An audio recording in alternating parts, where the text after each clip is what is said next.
आज मैं तुम्हारे साथ एक लाइफ कॉन्सेप्ट के बारे में बात करने वाला हूँ जिसको रिसेंटली मैंने डिस्कवर करा है।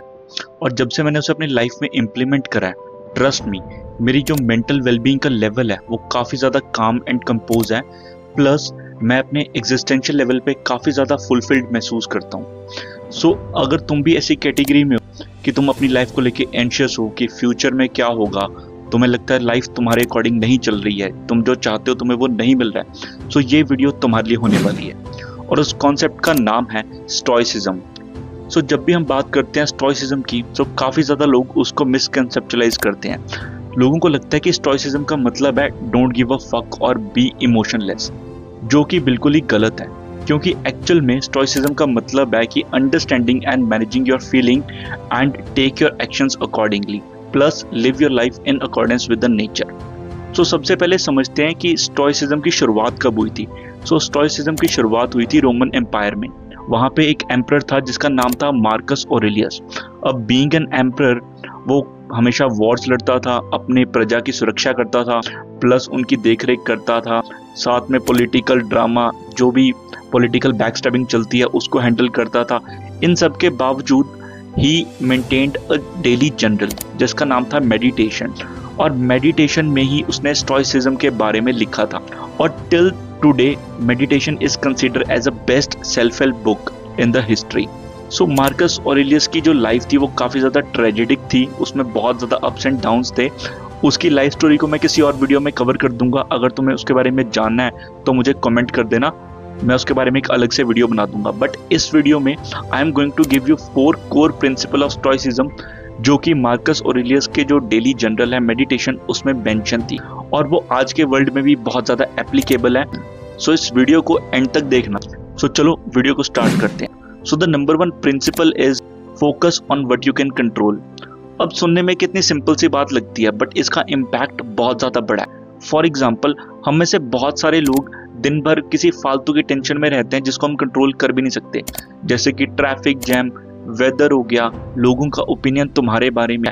बट स्टोइसिज्म ये कहता है कि rather than focusing on other people and the things which you can not control, focus on what you can control, your action and your reaction. For example, तुम किसी office में काम करते हो, तुम्हारे बॉस के साथ नहीं बनती, उसका ओपिनियन तुम्हारे बारे में बहुत अच्छा नहीं है, बट उसको तुम चेंज नहीं कर सकते। या हो सकता है कि ईयर एंड पे तुम्हें जो अप्रेजल मिलना था, एक्सपेक्टेड था, वो नहीं मिला। You can not do anything about it. Rather you can focus upon कि तुम खुद को अपस्किल करो and look for a better opportunity. Focus on the things what you can control. इसके साथ चलते हैं पॉइंट नंबर 2 की तरफ, which is understanding the difference between good and bad.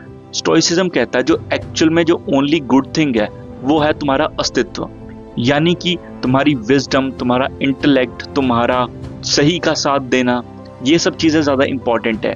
अब ठीक है, मटेरियलिस्टिक थिंग्स, घर, गाड़ी, पैसा, ये भी एक हद तक इंपॉर्टेंट है, but the main thing is you have to be good at your heart.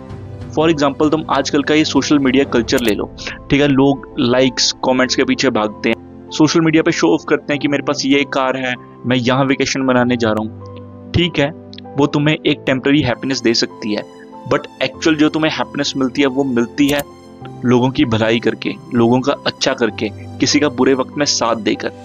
Focus on that. एक कहावत तो तुमने सुनी होगी, it's good to be important but it also important to be good. Learn to become a good individual. Now let's go to the point number 3, which is practice negative visualization. अब सुनने में कितना गलत लगता है कि अपने बारे में बुरा क्यों सोचना, बट इस पॉइंट का मतलब ये है कि you have to be grateful what you have. ठीक है, फॉर एग्जाम्पल, अगर तुम्हारे पास एक जॉब है, ठीक है, तुम्हें लगता है बॉस किच किच करता है तुम्हें, ठीक है, बहुत ज़्यादा काम देता है, ठीक है, बहुत ज़्यादा स्ट्रेस देता है, बट इमेजिन करो अगर तुम्हारे पास जॉब नहीं है तो तुम्हें कैसा लगेगा? You will be dying to get another job, right? इस पॉइंट का मतलब ये है कि अप्रिशिएट करो भगवान ने तुम्हें जो दिया है, तुम्हें जहां पर रखा है, क्योंकि बहुत सारे लोगों के पास वो भी नहीं है। ठीक है, बहुत सारे लोगों को 3 वक्त का खाना नहीं मिलता, तुम्हें मिल रहा है, be grateful about it. Now let's go to the point number 4, that is live in accordance with the nature.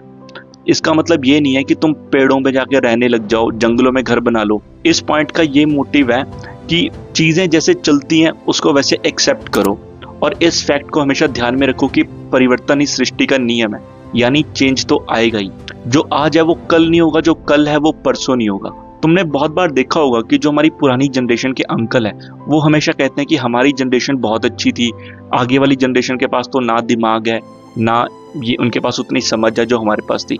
और आयरनी इस चीज़ की ये है कि हर जनरेशन को ऐसा ही लगता है कि उनकी जनरेशन बेस्ट थी, बट रियलिटी ये है कि टाइम के साथ दुनिया इवॉल्व हो रही है, टेक्नोलॉजी इन्वॉल्व हो रही है, लोग इवॉल्व हो रहे हैं, तो चेंजेस तो आएंगे ही। तो चेंजेस जैसे आ रहे हैं उसको वैसे एक्सेप्ट करो और उसके साथ रहना और एडजस्ट करना शुरू करो, क्योंकि आदमी की लाइफ में अच्छा बुरा टाइम आता रहता है, चेंजेस आते रहते हैं। जब बुरा वक्त आता है तुम चीज़ें सीखते हो, दुनियादारी सीखते हो, लोग कैसे हैं वो सीखते हो। उसके बाद जब अच्छा टाइम आता है तो तुम उसकी वैल्यू करते हो, तुम उसको अप्रिशिएट करते हो कि मैंने बुरा टाइम भी देखा है, मैं अच्छा टाइम भी देख रहा हूँ। सो ऑलवेज भगवान तुम्हें जिस तरह का भी दिन दिखा रहा है उसको एक्सेप्ट करो, सीखने की कोशिश करो, आगे बढ़ने की कोशिश करो। सो ये बेसिकली 4 पॉइंट थे जो स्टोइसिज्म के रिलेटेड थे। आई एम श्योर जब तुम इन प्रिंसिपल्स को अपनी लाइफ में इनकॉर्पोरेट करोगे तो तुम भी ये जो फालतू की एंजाइटी और टेंशन है फ्यूचर को लेकर या तुम्हारी लाइफ में जो कुछ चल रहा है उसको लेकर तुम काफ़ी ज़्यादा रिलैक्स और काफ़ी ज़्यादा फुलफिल्ड महसूस करोगे। इस चैनल पे मेरा वीडियोस बनाने का मतलब ये है कि I want to build a community of strong masculine dominant men who can lead the society, because a society is, was and will be led by strong independent men.